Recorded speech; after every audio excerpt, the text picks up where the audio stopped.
Manjur sir, shall we start, sir? Professor, you can start. I'm ready. We can start now, sir. Yeah, we can start, please. Only our Sharma sir is not getting audio and video, sir. That is only the problem. That's why we are waiting, actually. Meanwhile, we can start, sir. Yeah, we can make the beginning. Who's our moderator? I don't know.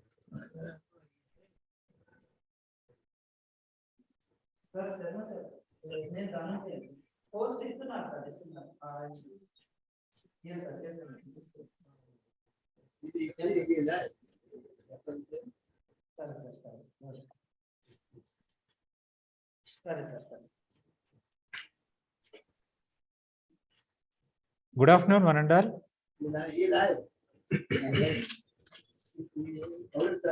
Hearty welcome to Hyderabad Today Conclave, Virtual International Conference on Engineering and Technology Education at National Education Policy, NEP 2020.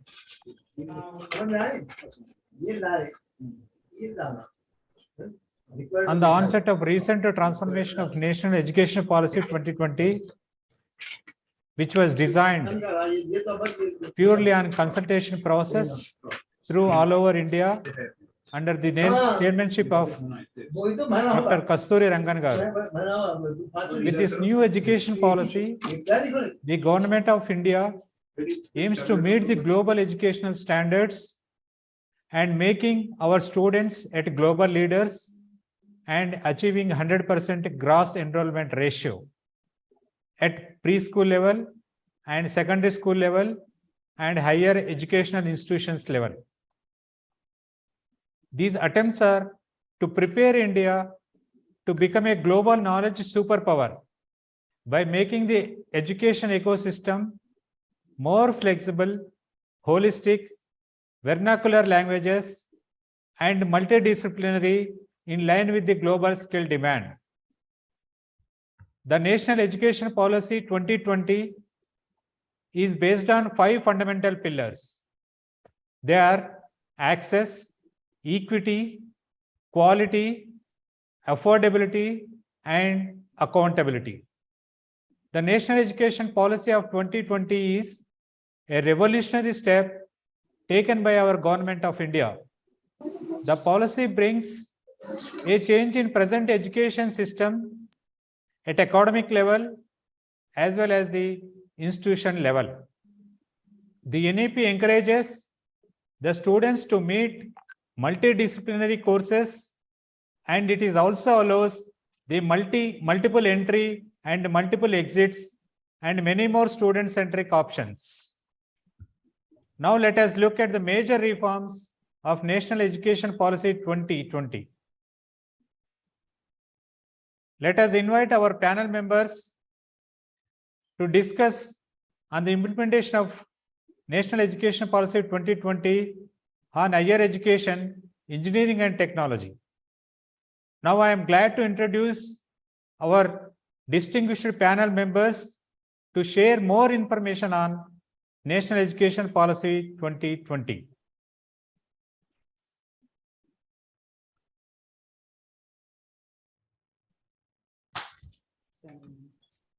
The panel members are Professor M. Manjur Hussain garu, Registrar, J&H. Welcome you, sir. Thank you. Thank you. Good afternoon to all of you. Professor Next, Raju Professor and N. all other the eminent people. Just good afternoon to all of you. Thank you, sir. Professor N. Narasimha Sharma garu, Director IIIT Trichy. Welcome you, sir.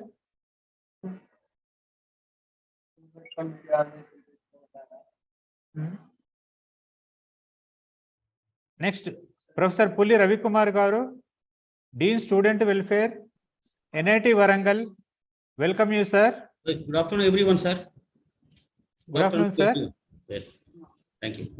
Next, Professor Kamalakar garu, President, Shapiro Foundation, Melbourne, Australia.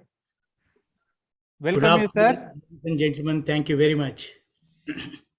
Now, Professor PVS Srinivas garu, Principal VBIT Hyderabad. Welcome Very good you, afternoon sir. to all of you. Very good afternoon to all of you, sirs. Thank you, sir.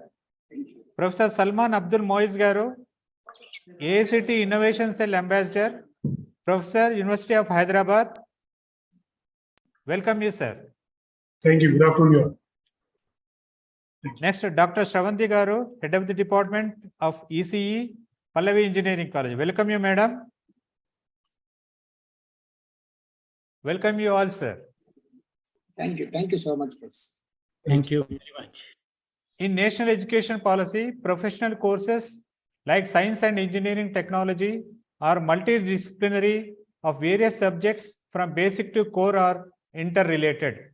Now I request Professor M. Manjur Hussain Garu, Professor and Registrar of JNDH, to bring out the insights on National Education Policy 2020 professional education in engineering aspects.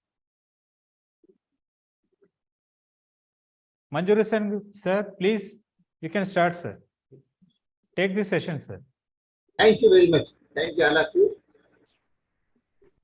Good afternoon to all panel members. Today, the speakers on this topic and all the participants. Really, we are sharing a very important topic, that is a National Education Policy 2020. Let me share one small moment. Last couple of weeks that we have completed our 11th convocation. So we invited Professor Kasturi Rangan on that day. He was with us for a complete one day. We had a lot of discussion on national education policy. Really, the vision of the policy, still we are, many people still we are not able to reach that, what it contains.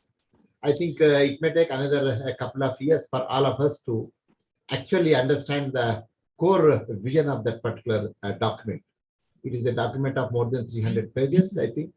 And whatever that small information we are right now sharing is only the related information which we are planning to be followed, right?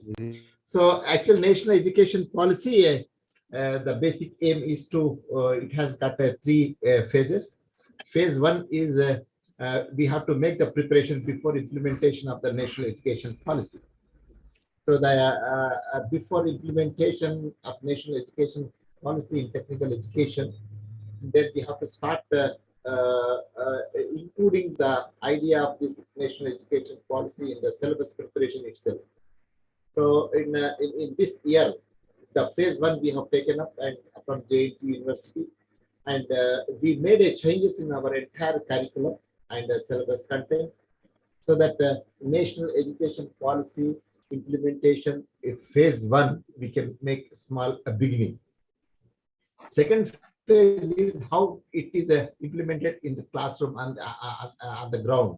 So that phase is still yet to be reached for that. And I think the second phase is going to give us a lot of information, how the policy will be implemented and what are the required changes we have to do in our complete mindset of everybody.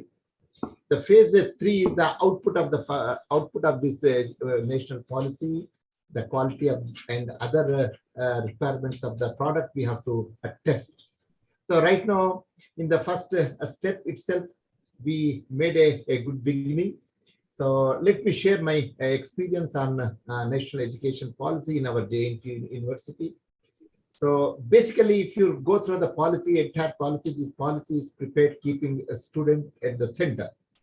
So all the thoughts of the requirements they have incorporated, taking a student into a basic product quality of the student into the center of this entire thought process.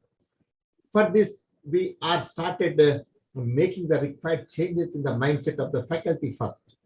See, whatever the national education policy, that information is there, it has to reach to the students first. And national education policy is so flexible for students, he can take a lot of decisions on his own. I'll give one decision. We have given at the end of first year, or at the end of the third year, at the end of second year, he can have a break in his education system. During the break, he can go back to the field. That is, either he can end and come back again, start learning, or he can go to any research center or any organization. He can work for some time and then come back and he can continue his studies. So when he is taking this particular decision, he should be very careful where he is going, by what for he is going, whether whatever the technical skills what he is going to acquire during this break of 1 year break, how these technical skills will be useful for the further studies, what he is going to complete in the rest of his degree program. So the student is so flexible for selecting all these things, even a selection of the subjects. Even being a mechanical engineering a student, he can select a subject in music. He can select a subject in computer science. He can select a subject in art. So this is the flexibility we have given in the system. So we made the first phase of national education policy by making the lot of changes in the curriculum and the complete 4 years degree program which we have implemented from this academic year. And in the major changes what we did, keeping in mind this national education policy, how the student will be globally competent. So the flexibility we have given in 3 aspects. One, he can schedule his plan. He can select the subjects, whatever the subject, which semester or which year he can take. So we have given the flexibility, and then we have given the flexibility in the time period. That is, he can complete his program in 4 years, or he can have 1 year break for practical or the internship. Then again he can come back. Then he can schedule his program. Or at the end of 3 years, after acquiring a basic knowledge in his core subjects, then he can go to the field and he can see what are the applications of his core subjects. Is there any change he required? So suppose if the field is having a demand for computer applications, then he can come back and he can select a computer application. That is, for that we have created a minor streams we have created. That is a mechanical engineering student, by taking a minor stream in cyber security, if he is acquiring another 18 extra credits, he can get another that is a specialization degree along with his mechanical engineering degree, so that he will be tomorrow available. He can fit his that is his profession. He can start in cyber security area.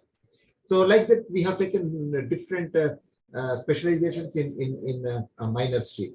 Similarly, we have given a choice to the student to even take that is a very deep knowledge in core subjects. So for that, we have given a honors degree for the students. So any branch of students, he can have at any point of time. He can take a different specialization, and by acquiring certain basic knowledge or the credits, acquiring these credits, he can have the second degree. Not only this one, even that our UGC has given a flexibility to continue simultaneous degree programs. Even we have given a BBA degree for a BTech student. A BTech student from first year to final year, he can start a BBA at any point of time, maybe the first year or second year or third year.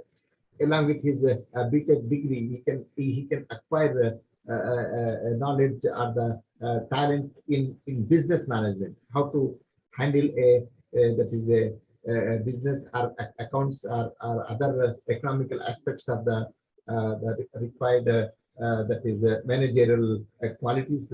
When he is coming out of his that engineering education, he can have that basics on this one. So these are the changes we have incorporated. Now we are entering into the second phase, implementation of all these activities, and now we are started conducting a lot of faculty development programs, where we are now slowly embedding this idea into the minds of our faculty. So basically, NEP requires a lot of changes in the mindset, thinking. The thought process of individual has to change now. If the faculty are very clear about the national education policy, they can help the students in teaching about this policy, or in making them to understand about the policy. So we have started now conducting a lot of faculty development programs. Already 2 programs we have completed. last year. Now these programs are continuously, we are at department level, at college level, at university level, we are conducting this national education policy faculty development programs. Probably in next another 6 months to 1 year, we'll do this work so that all the faculty, more than about 30,000 faculty are under JNTU. So all these 30,000 faculty, we want to take this national education policy to them so that they can understand this, and then they will be teaching the basic national education policy, the requirements and how it is being implemented to the students, because there is a lot of flexibility is given to the students. So students' decision is very important in national education policy. The policy is very simple. Policy is very simple that the student can select his own requirements, maybe the required time, or maybe the required the subject or the specialization, and whatever he's willing to, his interest or the requirements he's having, he can make it. That is something I can tell. It is he can tailor make his own degree. Now we have a fixed degree. If I am a mechanical engineer, first year to final year, my subjects are defined, my examination system is different, everything is defined. So this is a fixed one. But now we are moving into the flexible one where a person taken admission in mechanical engineering, he can even have a lot of subjects from electronics, or he can have some subjects from computer science, and he can make his own path, what exactly he's planning. Tomorrow he will be a mechatronics, that is, he can apply that is a basic electrical principles or electronic principles or computer basic requirements in his mechanical domain. So what I feel this national education policy in over a period of time, I think the basic requirement is to make around 50% of that is a gross enrollment ratio by 2035. To get this target to be reached, I think it takes another 20 years of time, probably 15 to 20 years. We have to look into this education policy, and now and then what are the, wherever we get the small changes are required, and we'll be correcting and we'll be moving on to this one. I hope national education policy will give a better opportunity to students and the faculty to have a total change in the present conventional education system. So thank you.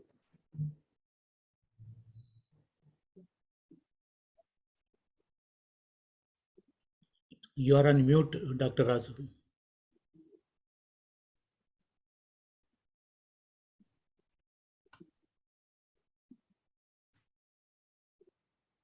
I thank Professor Manjuru Sen sir for giving us a valuable information on professional education. Thank you, sir.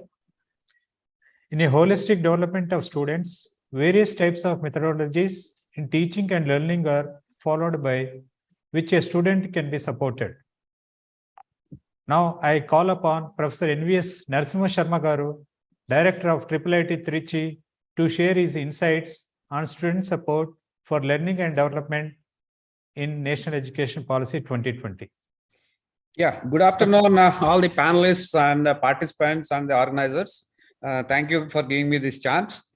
And the present day conventional system is finding that there are many problems with the students.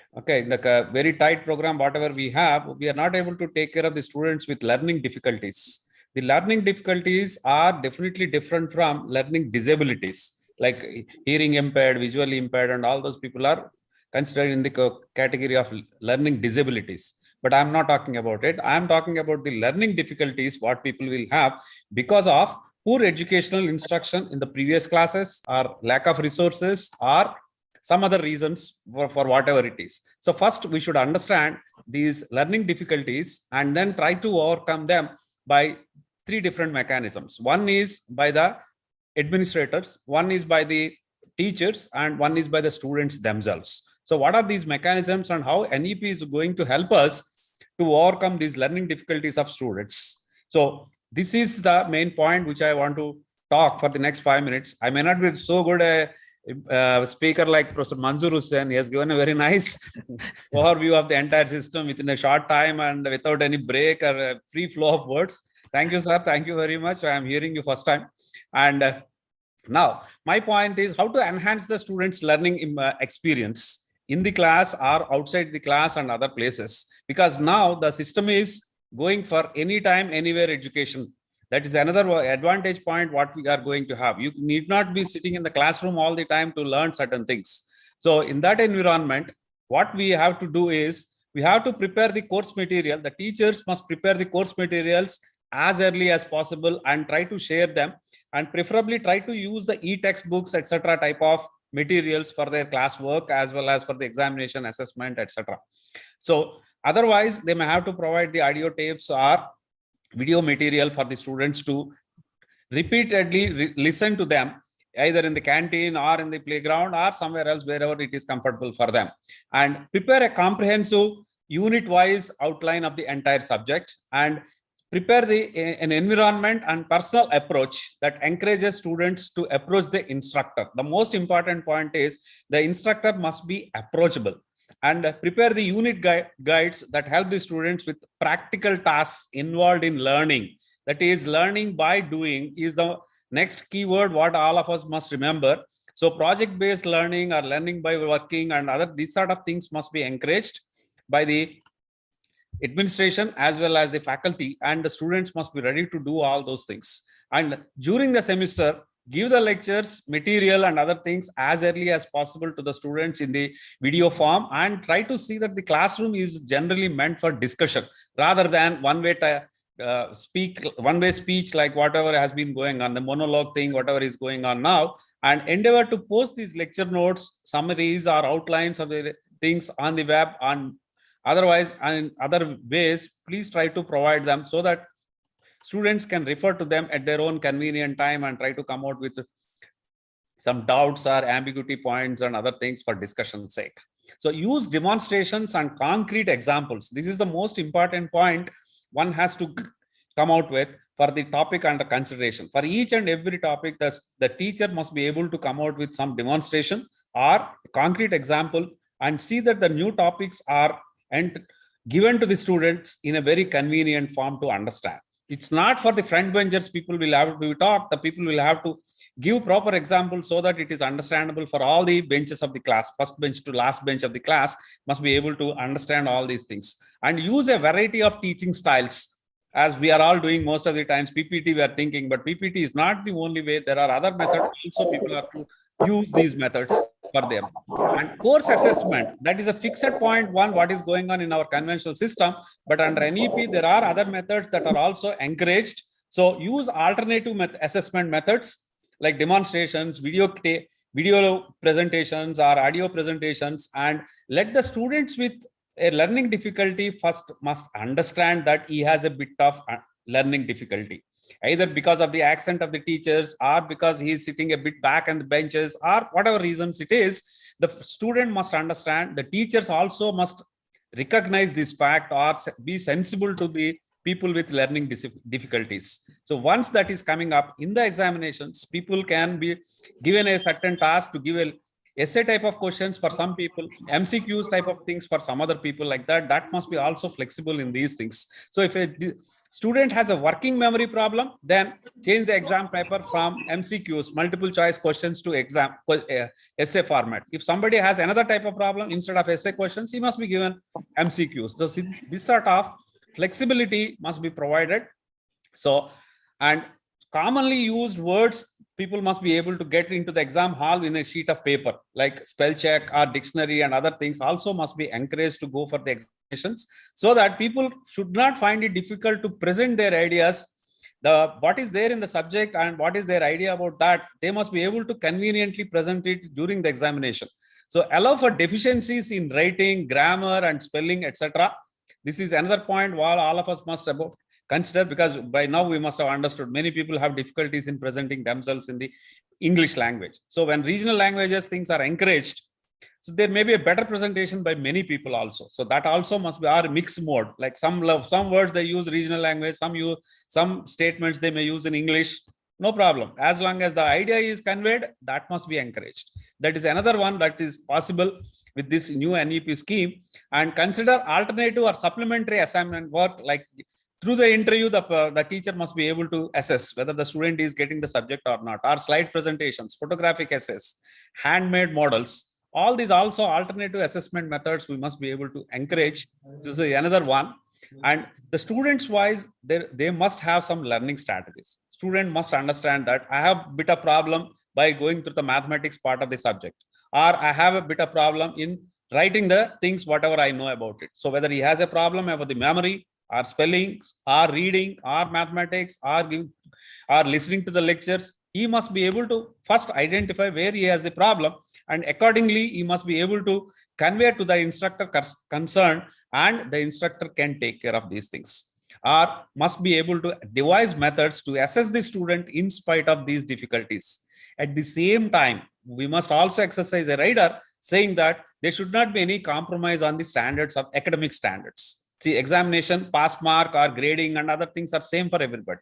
So keeping that in mind, the teacher must be able to identify new strategies to see that people with a bit of learning problems also come up to the mark, and they will be able to do excel in their examinations as well as in their life. So reading and writing skills classes must be provided before the start of the program itself. Skill training in time management, note taking, memorizing, all these training or workshop type of things must be handled. That's what the induction program we are all planning, but it must go in a better way. So these are some of the ones which are there with me, and the students must also be aware of the basic computer skills like how to send an email or write a word processing and Excel sheets, and all these sort of things also must be there beforehand. And but if the training is required for those things, yes, the institute must be able to provide such training methods. Okay. And the goals and priorities must be properly set, or they must be guided to set the goals and priorities. And during the semester, the students must be able to go for a forming up a cooperative learning groups, or sitting in front of the classes in the front benches, try to sit all the time or most of the time and see that you are not distracted. The students must do from their side all these sort of things. So ensuring the full understanding of all assessment requirements. So what are the methods, or what are these assessment processes that are going on, and how do I get very good grade? So you must be aware of those things, and writing down questions for discussions later, that must be encouraged by the student. Okay, so these are some of the things what the institutes can also provide some extra mentors and other people, so that they understand the learning difficulties of the students in separate groups, and try to see that separate classes or separate counseling sessions are conducted for them. So this is part of the management that they can do all these sort of things. Thank you very much for giving me the opportunity. I think I am done with the time. Thank you, sir, for your deep insights on student support for learning and development. Thank you. Thank you, sir. In the higher education, research and funding plays a vital role. Let us now invite Professor Pulli Ravikumar Garu, Dean Student Welfare, NIT Warangal, to provide more information on research proposals, methodology for funding. Welcome, sir. Please, you can start your session. Good afternoon to everyone, to the panel members and faculty members and the students. Good afternoon to each and everyone. And actually, whatever the topic is given for research proposals, first I will talk about the research proposal and methodology. Then finally, we'll talk about the fundings. First of all, what type of research you are going on at present? And national education policy is giving more focus about the research proposals, methodologies, and funding also. A lot of agencies also giving a lot of fundings also. First of all, we will have the early streaming of students in different disciplines. Basically, previously we are sticking to our own disciplines and all. Now we have wide open to each and everyone can have in their own disciplines and interesting topics they can choose, and they can do the research in their areas. And higher education, especially in your socio-economically and social progress, will be very important. And these are very good things where we are choosing of the topic for the useful for the society. And teachers and institutional autonomy to make innovations. A lot of institutes from the students and research scholars, they have own innovations, own thoughts, own mind of thinking can be expressed more about the research, and the topics which will be useful to the society can make it to focus on the research topics, and the research ideas, research topic should be useful to any common man. And a lot of mechanisms to be adapted for career management and progression is required for the improvement of the research and research facilities in the organizations. And the research and innovations must be, most of the universities and colleges have to encourage the research scholars and research methodologies. And the funding agencies also very much interested about the new innovations, new technologies, which will be useful to the society. And funding agents, you may be knowing the Department of Science and Technology and other organizations, they're giving a lot of fundings in various areas, various proposals. Nearly 170 areas they are proposing for every year. They are taking the different projects and different funding agencies, and other agencies also will be there for funding of the lot of research facilities. But most of the proposals, what we are making it is more innovation type of things, which is useful to the society. Useful to our research should be useful to the society immediately. And we have the other things also will be there to improve, because whenever you want to talk about the good project or good proposal from research proposal, and that idea should come from the foundation stage itself. First, anyhow, any students like a foreign universities, how they will do, how they will encourage the students from the starting day onwards, from the schooling, from college level, in different stages, you can encourage the student to do the research proposals, research innovation thoughts, innovation mind, innovation thinking, and a lot of things. It will start from the foundation stage, and every student will be encouraged for the innovation and thoughts and ideas to be encouraged. And idea can be also be patented nowadays, and we have the patenting facilities is very much convenient, and we can have your idea to be patented and the idea to be registered. Then you can make the proposal and make the topic for funding also. And preparatory stage will be there, middle school education stage, secondary education stage, undergraduate education stage, post-graduation education stage, and research stage, and lifelong learning. A lot of things are there to learn any student to do the good research. And the objective of a multidisciplinary, interdisciplinary liberal system is required for the funding of the making of ideas and making of the research. And common education structure is given in the new education system 5+3+1. Like already Professor Manzoor has expressed about the degrees, various while doing itself in engineering. In first year, you can take the diploma, and second year and third year also you can complete. You can go for innovations, you can go for research. A lot of facilities are there, minor degrees, major degrees, and a lot of things are coming up in new education system and new education policy. Exams are suggested in schools level and board level. Already Professor Sharma has expressed about the education system in various stages. And 4 years of secondary education stage contains common subjects and elective subjects. Particularly nowadays, everybody is focusing, and Professor Manzoor and Professor Sharma is talking about anybody can take any discipline of the subject. Suppose I'm doing a mechanical engineering graduate, can take the computer science subject and learning of the computer science basics. And every student should know the basics. Like Sharma sir is explaining about the email system, like a Excel sheet, and all whatever is the requirement, Word documents, and all should be learned in the school stage itself while coming to the college education, because they can write, they can make their proposals their own way, and they can do it. And all the undergraduate and postgraduate admissions in higher education based national testing agencies course conducts the national level examinations, national level tests. That also to be every college or higher education institution to go for the national testing agency for making of the standards of their institutes. And postgraduate education is one of the 2 years for more specialized and research focus will be required for their even PG courses also. They can have interdisciplinary system, and they can take have a minor and major degrees in new education policy. In higher education, expected student faculty ratio should be 30:1.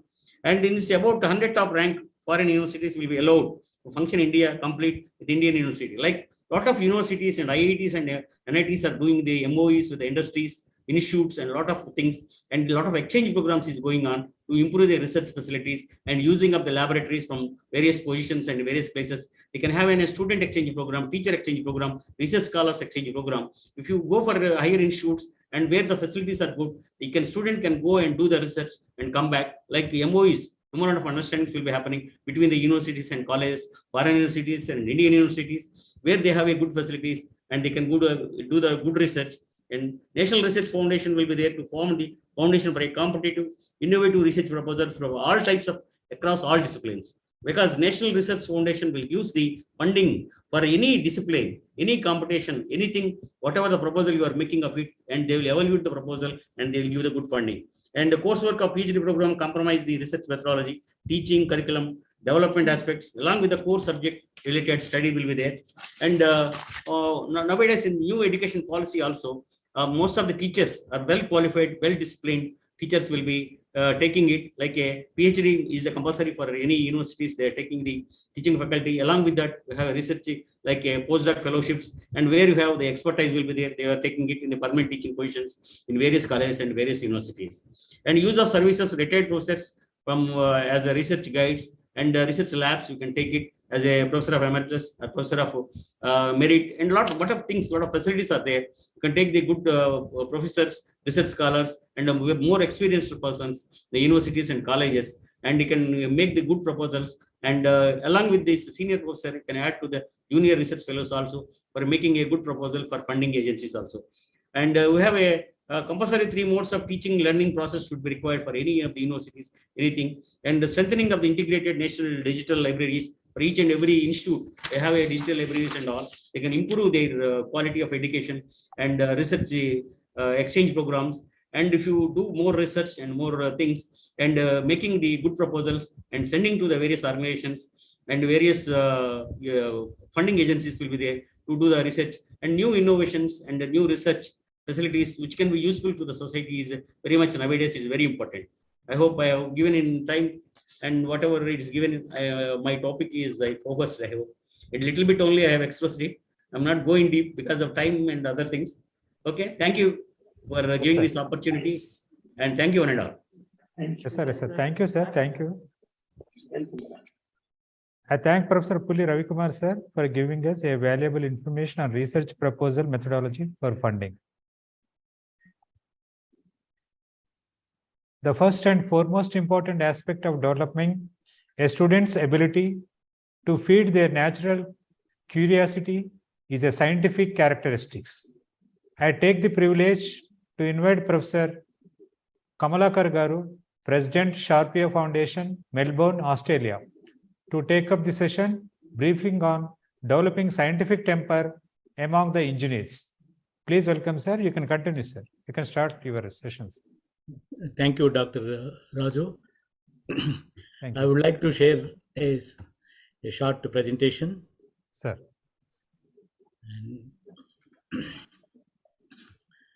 Okay, is the Sir, screen please visible? confine to time. Sir, Yeah, yeah, time. please. 5 minutes, Thank you. correct? Sorry, yeah, 5 minutes, right, sir. Thank Yeah, you. it is clear, sir. Fine, Yeah. fine. My voice is audible Audible, sir. Audible, sir. and the slide is seen. Yes, sir. Yes, okay. Now my time starts now, 26. Yes. Okay. Now my topic is developing scientific temper among engineers. Now, if you see, science is based on logic and evidence. It extends frontiers of knowledge. It provides answers to mysteries of universe. It seeks solutions for everyday problems and enhances human quality of life. Now, engineering is applied science and technology is applied engineering and to produce products and services. Now, education changes the way we do things, and the technological education prepares engineers to innovate, produce products and services, improve quality of life in society. That is the broader purpose of life of engineers. And how do you develop scientific temper? The scientific temper is nothing but applying a rational and logical thought process. It is nothing to do with any particular science. It is based on evidence and it is universal. That means facts, and it can be measured and it can be repeatable and without any bias and without any error of measurement. That is all these aspects are part of the scientific temper. And scientific knowledge versus scientific temper means the applying scientific temper is the application of scientific knowledge to day-to-day life. The scientific temper will help not only solve our professional problems, but also solve the personal problems in life. So you have a holistic view of things. I'll give you one example. If a cat crosses your path, and we all think, I was thinking that there's going to be something drastic going to happen. And if it is a black cat, positively. And if it is a black cat crossing your path, and at the time of dusk, definitely something is going to happen. That's how my belief system was there when I grew up. And later, when I was flying aeroplanes in Agra in 1978, and exactly the same thing happened. I left my house in the evening night flying, and before I reached the vehicle, a cat passed, black cat. It was about to get dark. I thought I'm going to meet with an accident. It was going to be fatal. This is what the belief system. But ladies and gentlemen, I was aware of the fact that yes, that is the belief, and this is the thing happened just before. Nothing has happened. I'm in front of you talking, nothing has happened. So the scientific temper only will let you know that everything you believe, you judge only based on evidence. That is simple thing. Example. Even our constitution has amended to include this, the scientific temper in the fundamental duties of the citizen. It shall be the duty of every citizen of India to develop scientific temper, humanism, and the spirit of inquiry and reform. This is 1976, it was incorporated. And if you see, even Isaac Newton has said that we build too many walls and not enough bridges. That means we build our expertise in silos and compartmentalized, where we need to bridge those gaps. That is why interdisciplinary the subjects are to be taken. That's how the NEP 2022 also emphasizes. And the one of our speakers has also mentioned that the scientific temper leads to multidisciplinary approach. That means you can, as Professor Manjur Hussain mentioned, we can take many subjects. That is how even the liberal arts were included, even MIT, even Stanford universities for engineering curriculum. And that will help broaden our perspective and the ability to understand, ability to dig deep into those disciplines and develop a wider perspective. That if you see Dr. Engineer Varghese Kurian, Amul, the founder, and he was basically a science graduate and then a mechanical engineer. Then he became, the white revolution. That is the Amul was formed. Nothing to do with what he has studied. So the interdisciplinary approach can bring a lot of laurels. And another example is the Dr. C.K.N. Patel. I don't know if anybody remembers him. He's a BE electrical graduate from Pune Engineering College, and he's the founder of CO2 laser. And later on, Raman laser also he was the founder. And very few people may be knowing. And second aspect is knowledge distribution through discussion and debate. Even Professor Sharma has mentioned that their classroom discussions are to be there. And both discussion and debate are envisaged in 2020. And now, what are the points for action? First of all, encourage scientific curiosity, spirit of inquiry, and that will be widened in case it is multidisciplinary. And that is what NEP expects. And then inculcate courage and confidence in asking questions. Asking question or confronting with the status quo doesn't mean a rebellion. It is inquiry, trying to know, curiosity. The Socratic way, very famous way, pedagogical way of asking questions and getting to know the information. That is very much apt here. And inspire learning by exploring. That exploration should be facilitated. And then discuss, debate, and disseminate the knowledge. And UGC for the last few courses, at least I see HRDC, JNTU, where I teach, UGC has got a group discussion as one of the pedagogical tools. And when you are not only covering the subject, but you are also giving them a life skill where people will know, even if they have to get employed, the first one of the screening things is a group discussion. And people are not able to talk. They know the subject. They're not able to talk. They're not able to express. They're just dumbfounded.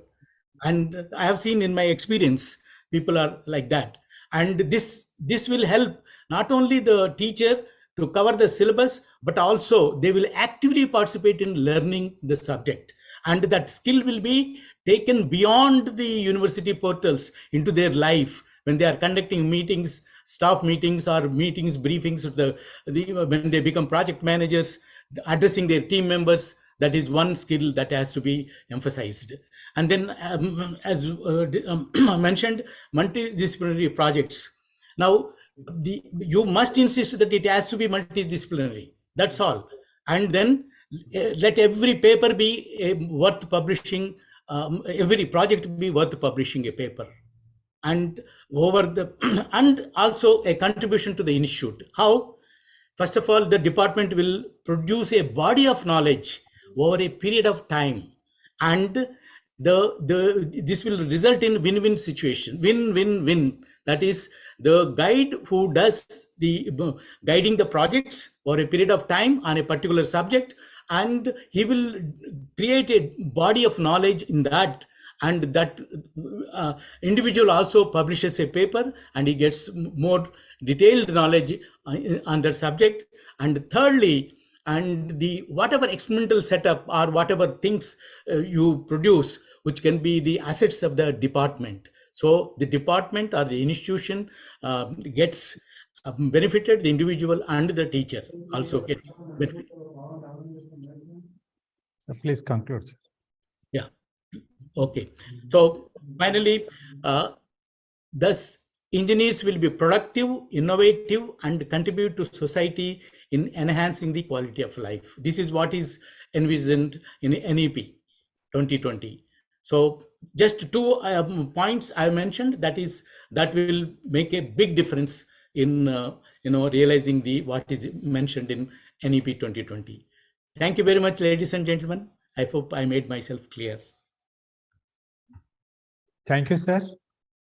Thank you, Kamalakar sir, for giving your Thank you. valuable information.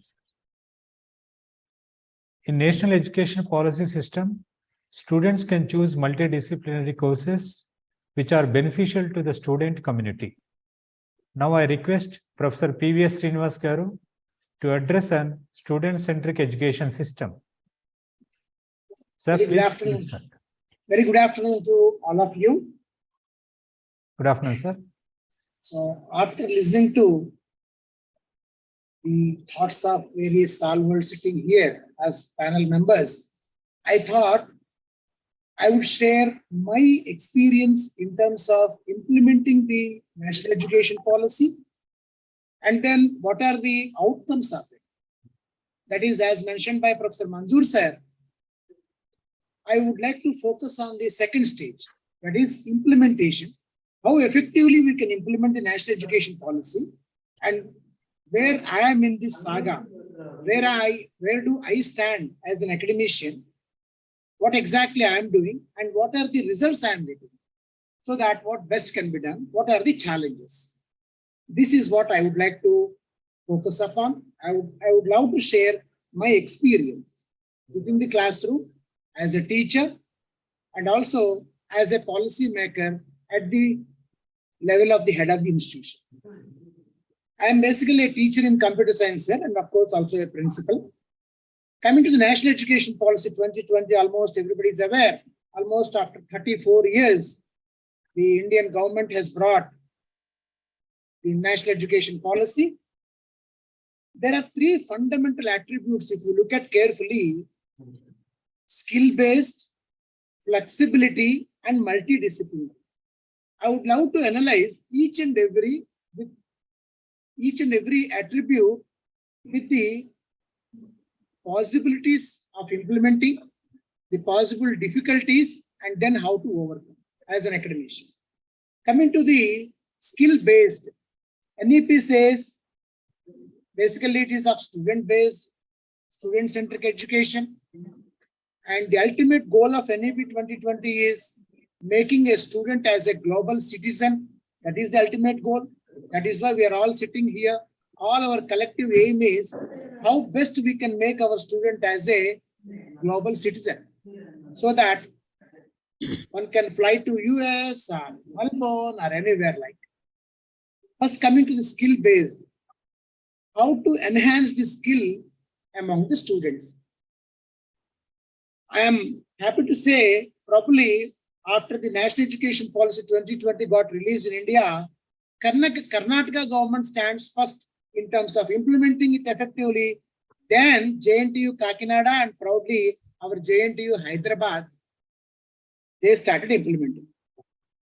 So now coming to the skill base, first coming to continuous internal evaluation is one aspect which will improve the skill among which will bring the awareness among the students towards the skill base. Apart from this, the project-based learning, the labs, if you look at, based on the credits, of course, every lab, if you look at, other than the prescribed syllabi, if you can have course integration modules, in the sense, some extra experiments other than the syllabus, we call, core content beyond the syllabus. That is what NEP says. Course integration program, course integration module. That is one aspect. By integrating some extra experiments along with the syllabus will enhance definitely the skill among the student mind. Other than by virtue of value added programs, we call them as VAPs, which are really on demand today. We, the teachers, have to identify the courses which are today are in demand. For example, it could be IoT, or it could be cloud computing, or it could be anything like additive manufacturing, it could be 3D printing. So once after identifying, along with MOUs with the relevant industry, we are offering the value added programs. Whatever I'm saying, I am implementing, and then followed by I would like to express my ideas. So by virtue of value added programs, by embedding the value added programs in the curriculum, definitely a student will become more skillful. Other than this, of course, we are offering industry, we are making industry oriented project as mandatory at the end of each semester. That is, these are the possible ways of enhancing the skill among the student minds. Coming to the second point, the multidisciplinary. We being affiliated proudly to our JNTUH Hyderabad, last year JNTU has introduced the minor and honors degrees. And yes, proud to say we are offering honors and minors. Honors is for the students with extra appetite. Minors is definitely by virtue of offering the multidisciplinary. For instance, a mechanical engineering student is doing cyber security in our college. Mechanical or electrical students are doing AIML. As a result, this year, our students could grab, our students of mechanical and electrical engineering students with minor degree in AIML could get 3 projects by National Institute of Urban Development on Namami Gange. It is purely artificial intelligence and machine learning, which is an outcome of interdisciplinary. I would like to stress upon this.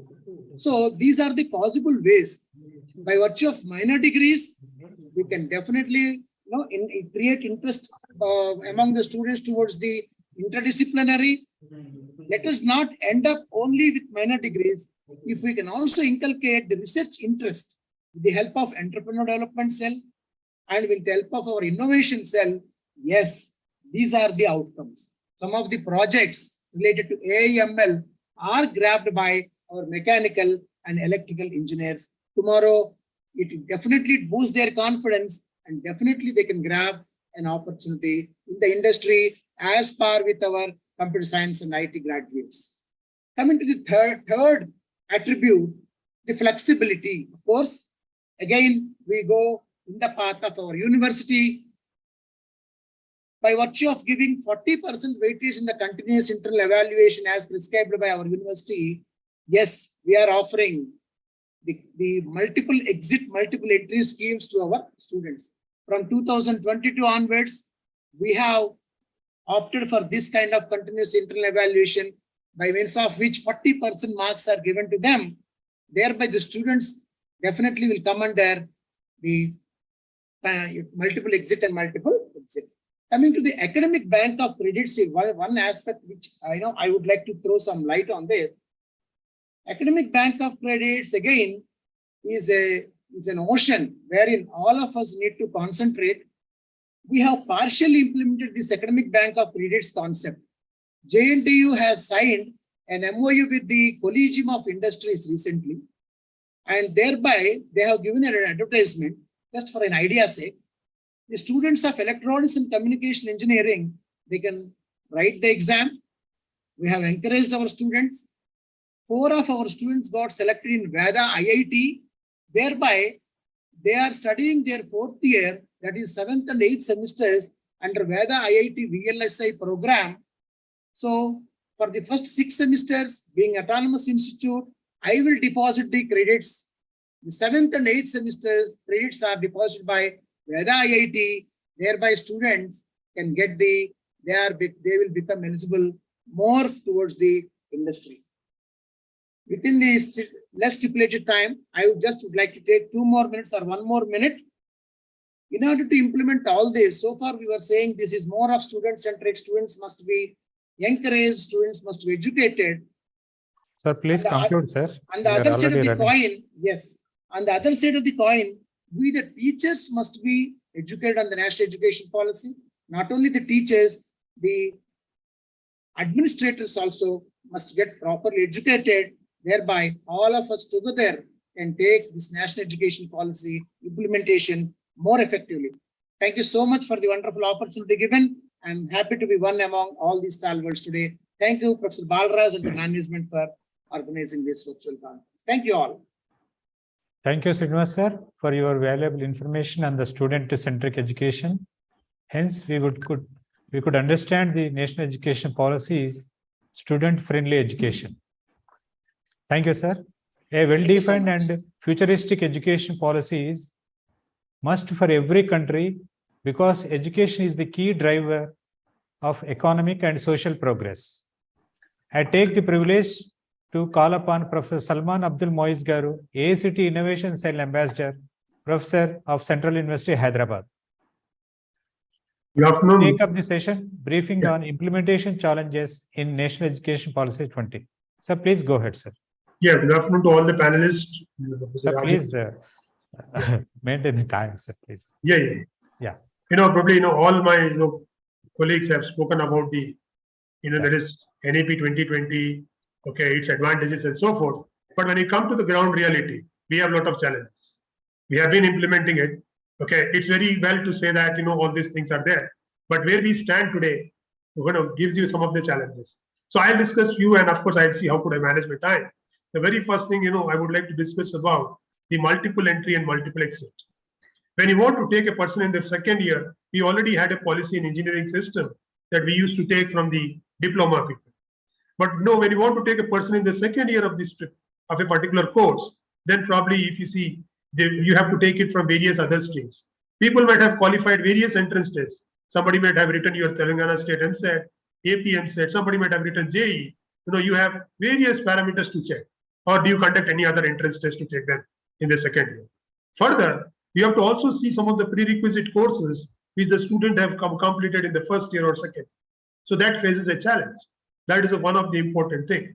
However, there is a proposal from the ICT to come up with a 2-year exit with 80 credits, which will be come up in place very soon. Then the second thing is a credit transfer, which also takes a lot of challenge for us. Because NEP provides you that you can take a course from any other institution as well. Now, the academic bank of credits in its mandate, it specifies that any person who wants to take a particular course can take it from a particular institution with a higher grade of their own institution. For example, our institution has A+ in say NAC. So all my students can take a particular course from A++ institution. Now, but due to varied rankings, I'll tell our scenario. Some of the our ranking is a bit less compared to some of the other private institutions. That means those private institutions cannot take a course in our institution for a credit transfer. That faces another challenge. And moreover, when you talk about this new education policy, there is a highly varied curriculum across various institutions and universities. Now that poses a challenge. And moreover, just to fill the various baskets, already AICT had baskets like engineering, science, core, all these sort of things. Now we also added some more baskets like, language basket, mandatory courses, the skill education. Now, when there are so many baskets, I have seen in a lot of board of studies that the number of courses has increased. Though people tend to keep the credits as same because AICT mandates 150 to 160 credits, but it happens that number of courses, number of subjects have increased, 9, 10, and that of course creates a problem to the students in coping up. Then next, like one of our speaker talks about learning difficulties. Yes, we have those learning difficulties because you have a varied type of students that are coming to our class. Now we need to manage them. So AICT has come up with another proposal which is coming soon in the new AICT model curriculum. Is nothing but the course outcomes are divided into two categories. One is essential, another is desirable. So at least essential has to be met by all of them. Now the next challenge is internationalization. We say, okay, we admit international students, but what about credit transfer with the international universities? What about the faculty and the student exchange programs is a challenge. Though some of the universities like us has it. But again, in one of the policy of the AICT, it says that the engineering students should take more management courses and management students should take more technical courses. So unless and until we have those departments or those faculty in our place, that becomes very difficult. The next challenge is nothing but your affiliating colleges, where which will be phased out after 15 years. They have to become the independent, autonomous degree granting institutions. Now that has to get up. So that means to say, if those who are not performing may vanish, or somebody may be converted to a autonomous degree granting institution. So there are a lot of challenges there because we talk about faculty and institutional autonomy. That becomes a challenge because getting the right faculty is also a problem. Then again, limited teachers are also a problem because it also talks about 1:10 student faculty ratio or the faculty student ratio. That poses a major challenge. Then again, as one of our speakers talked about gross enrollment ratio to be increased to 50%. How do we do that? How do we attract more international students? How do we see that GER increases by so many students? That is, initial stage is to go towards multidisciplinary. Next is to increase the gross enrollment ratio. And the next challenge, what we face very recently, because we are also implementing this NEP 2020 from 22-23 onwards, the problem is nothing but the grading system. The grading system which is followed in different institutions varies. Now, when they come to your university, on what grading scale you follow. So recently, the government has proposed that there should be a uniform grading system. Even if you want to go for a uniform grading system, the challenge comes, like we have seen, that some of the autonomous institutions have, some 60% minor, 40% major, or vice versa, or 50-50. Now, even this has to be streamlined. That makes a lot of challenge for us. Next, we have even the medium of instruction, that is to local Indian languages to be offered. And, that poses a challenge where we have to convert, though at the AICT level, the courses are being converted to 13 Indian languages, but we require, people to offer it, and we require the industry to accept this. So overall, of course, maybe 2-3 days back, AICT has come up with a policy of the minor degrees and so forth, which of course already these universities have been following, but it made very clearly as to how these minors and another honors degree can be offered. So yes, we are on the track. It has to be that is implemented incrementally, but you need to keep these challenges in mind. We need to work on it, and all together should work on it. And just to conclude, I would like to say that with the name of autonomy, real autonomy should be given to the institutions. Though it is seen that in some of the universities, they are affiliating to some university, being autonomous institution, but they are still not autonomous. At least keeping anything in mind, this autonomy should be given to them to at least certain extent with a lot of monitoring. And last point, I would like to say that a lot of mentoring is required for the institutions, for the faculty to take it to the NAPL, as every speaker is talking about.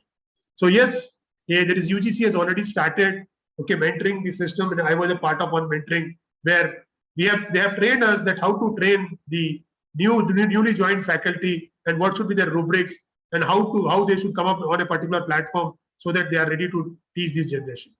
So with these few words, I thank you all and hope this makes some sense in my discussion. Thank you. Sir, you're muted.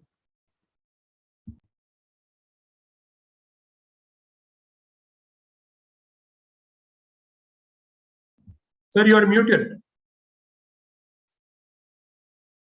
Thank you, Moise sir, for giving your valuable information on national education policy. How the governance system will be implemented in the national education policy common norms for public and private higher education institutions. Now I request Dr. Shravanti to address on governance of higher education system in NEP. Madam, already we are running out of time, madam. Please. Thank you, sir. Good evening, respected principal, families, and all participants. It's my pleasure to be a part of this Hyderabad today council virtual conference.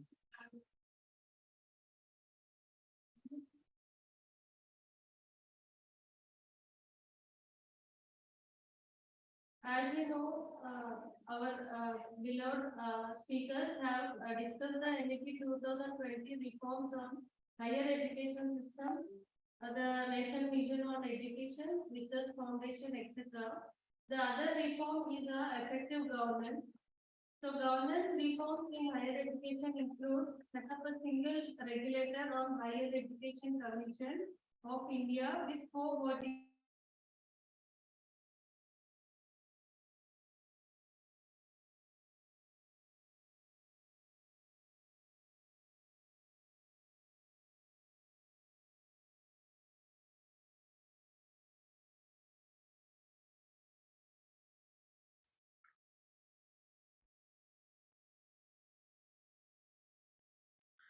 Dr. Shravanti, you're not audible, please.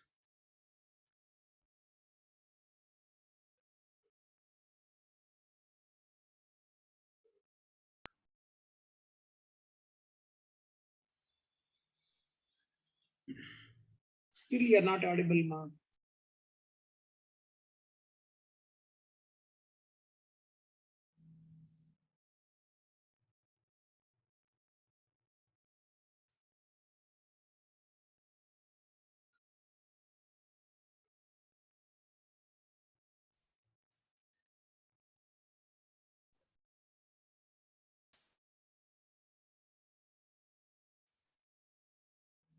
Thank you, Shravanti. Sir, how is it audible? Please, sir.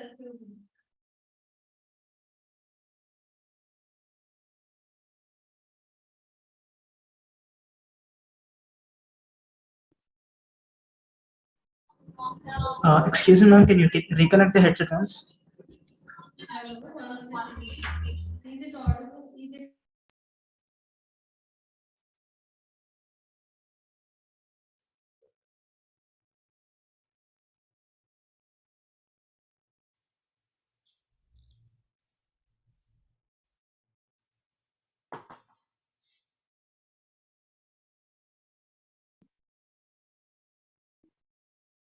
Thank you, Shravanti. There may be a technical problem. Already we are running short of time, out of time already.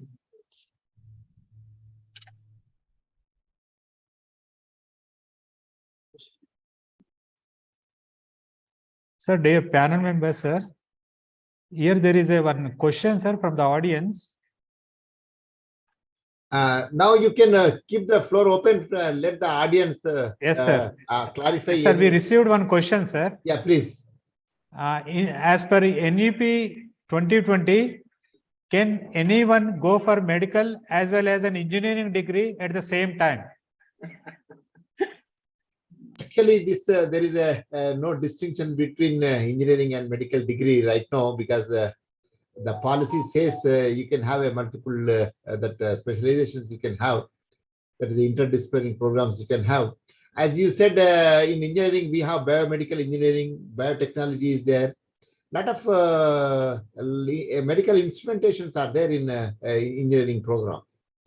So I think a lot of supporting systems we have to develop for medical applications. If you take a scanning machines or any other electronic or different that is machines what we use for the health and medical applications, yes, we can have. I think sometimes even now we offer some research programs where a doctor from the medical side and a engineering that postgraduate both will be working on the same problem. Maybe they are developing a lot of image processing systems, a lot of artificial intelligence, machine learning applications are there in a database what they have collected from the medical applications. Right? They take the data set from a medical application, maybe from that is blood pictures and other things, and they do a lot of work on that, and then the analysis, they come out with a software which is going to give the certain solutions for the medical application. Probably I think we can do it, but there is no specific mention about this, but it is possible. It is happening. In future, it may be possible. Yeah, yes, it is possible. Yes. Thank you, sir. Sir, another question, sir, from the audience. What will be the basic qualification for PhD, sir? Right now, present UGC, as per UGC norms, I think BTech with a If at all 70%. integrated course, no, Yeah, sir, 70% then of what will be the basic they are eligible for enrolling in a PhD program. Moreover, this PhD admission process, it depends on the individual university. So they have their own method of selection. Maybe they throw a ration test, and depending on the specializations and that facilities what they have, depending on that one, they are providing the admissions for the PhD.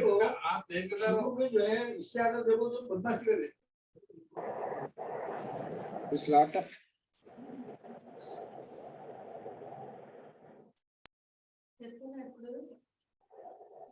Sir, one more question, sir. How can there be a teaching without research at a higher education level?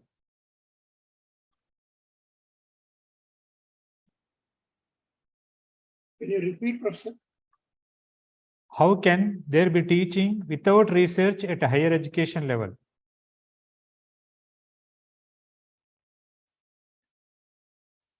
That is why Sir, the national education policy is making PhD is mandatory.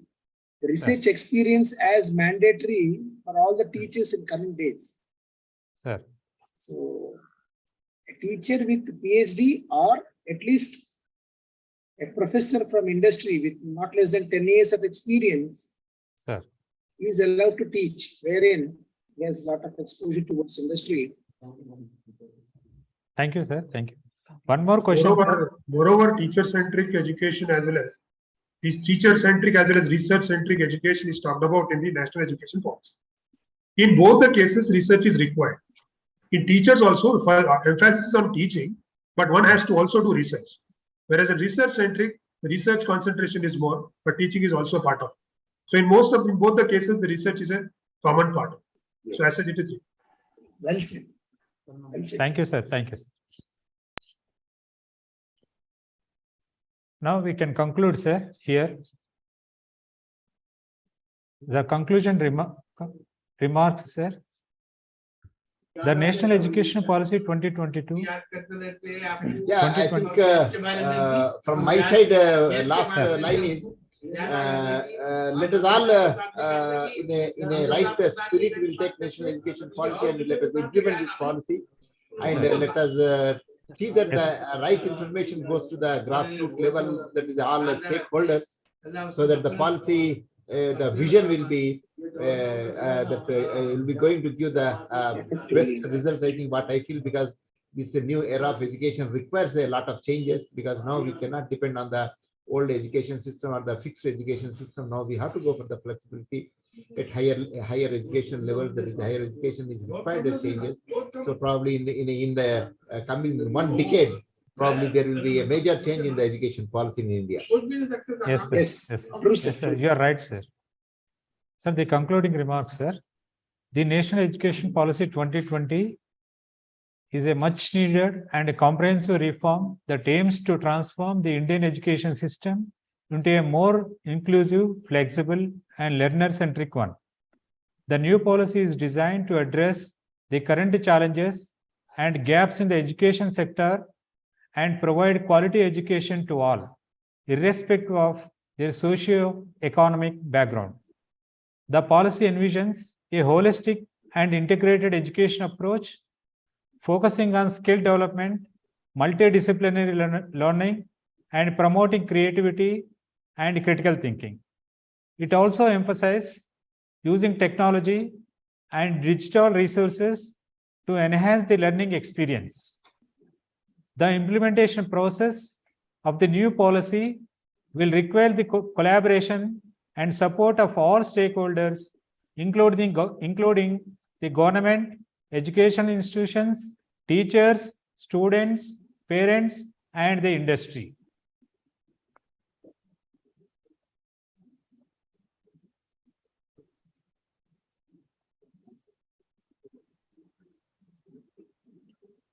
Now,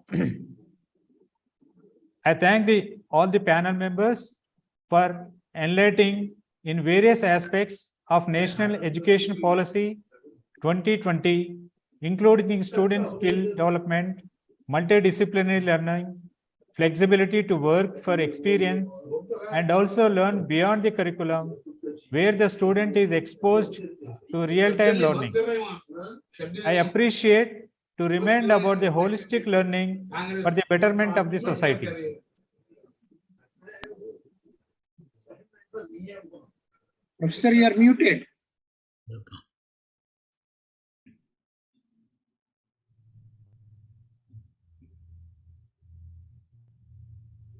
I thank the panel members for enlightening in various aspects of National Education Policy 2020, including the student skill development, multidisciplinary learning, flexibility to work for experience, and also learn beyond the curriculum, where the student is exposed to real-time learning. I appreciate to remind about the holistic learning for the betterment of the society. The conference has really brought many insights which are very useful for us. Thank you, one and all. Thank you, Dr. Raju, and all the panel members and the ladies and gentlemen. I thank Thank you, Raju. all the parents and panel members. Thank you, one and all. Thank you so much. Thank you, everybody, for giving me this opportunity. I am very happy. Thank you so Thank you, much, sir. sir. Thank you, sir. Members. Really, it's a nice opportunity for me to. Fortunately, we are all known to Sir. each other, Professor. Everybody is known. It's Yes, sir. close. Yes, sir. Thank you, sir. I could see Professor Kamalakar sir after a long time. We met in Institute of Engineers once. We have shared the days. Yes, yeah, that's what I was able to recall. Yes. Wonderful to interact with so many eminent persons, absolutely great. Yes, sir. Thank you so much, sir. Thank you so much. God bless Thank all you. of you. Thank you. Hearty congratulations to you, Professor Balraj, for well Thank you, organizing. sir. Thank you, sir.